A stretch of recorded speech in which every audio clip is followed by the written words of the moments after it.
Uganda के 11 MiG fighter जो खड़े थे उनको लाइन से उड़ा दिया। बेंजामिन नेतन्याहू के पीएम बनने में इस ऑपरेशन थंडरबोल्ट का बहुत बड़ा हाथ है। नेतन्याहू का बड़ा भाई योनी नेतन्याहू अगर इस ऑपरेशन थंडरबोल्ट का हेड नहीं बनता,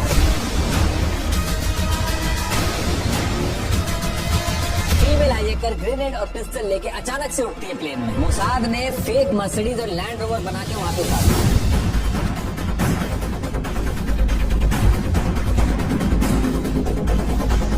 ईदी अमीन को थोड़ा फुसलाया गया कि तुम्हें नोबेल पीस प्राइज दे दिया जाए। ये आदमी तो इंसानों का मांस खा रहा है।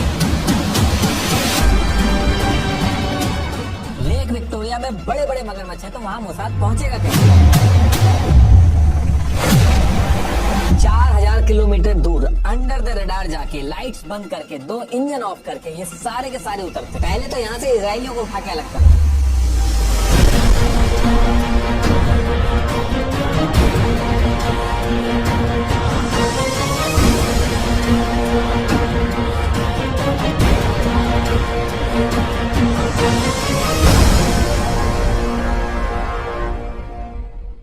देखिए, इजराइल के तेल अवीव में ये जो बेन गुरियन इंटरनेशनल एयरपोर्ट है, इस एयरपोर्ट पे 27 जून 1976 को करीब 9 बजे मॉर्निंग में एयर फ्रांस फ्लाइट AF139 को पेरिस के लिए टेक ऑफ करना था। और ये डायरेक्ट रूट नहीं था, बीच में एथेंस ग्रीस में एक स्टॉप था जहां से कुछ और पैसेंजर्स को इस फ्लाइट में ऑन बोर्ड होना था। ये जो फ्लाइट थी, इस फ्लाइट में मल्टीपल कंट्रीज के 246 से ज्यादा पैसेंजर्स थे, लेकिन क्योंकि फ्लाइट इजराइल से थी तो मोस्टली जूस पैसेंजर्स थे इसमें। तो जब ये सारी ऑन बोर्डिंग वगैरह हो जाती है तो एज पर शेड्यूल 8:59 मॉर्निंग में ये फ्लाइट तेल अवीव से टेक ऑफ करती है। अब जब ये फ्लाइट टेक ऑफ करती है तो किसी भी पैसेंजर को बिल्कुल भी आइडिया नहीं था कि अगले ही कुछ घंटों में उनके साथ क्या होने वाला है। तो थोड़ी दूर चलने के बाद करीब 11:30 पे ये फ्लाइट एज पर शेड्यूल ग्रीस के एथेंस में अपना अगला स्टॉप लेती है। तो इधर ये फ्लाइट ग्रीस के अंदर लैंड होती है, वहीं दूसरी तरफ सेम एयरपोर्ट पे 4 लोग अपने केबिन बैग में गन्स और हैंड ग्रेनेड छुपा के एयरपोर्ट के सिक्योरिटी चेक से बच के अंदर घुसते हैं। उस टाइम पे एयरपोर्ट्स की जो सिक्योरिटी वगैरह रहती थी वो काफी ढीली रहती थी, तो इस एयरपोर्ट पे भी एक जगह पे मेटल डिटेक्टर काम नहीं कर रहा था, ऊपर से एक्सरे की स्क्रीन पे भी कोई स्कैनिंग नहीं कर रहा था। तो इसकी वजह से ये जो 4 लोग थे, जिनमें से एक फीमेल भी थी, इनको बंदूकें और हैंड ग्रेनेड छुपा के एयरपोर्ट में एंट्री मिल जाती है। अब एंट्री लेने के बाद सेम फ्लाइट AF139 जो अभी लैंड हुई थी,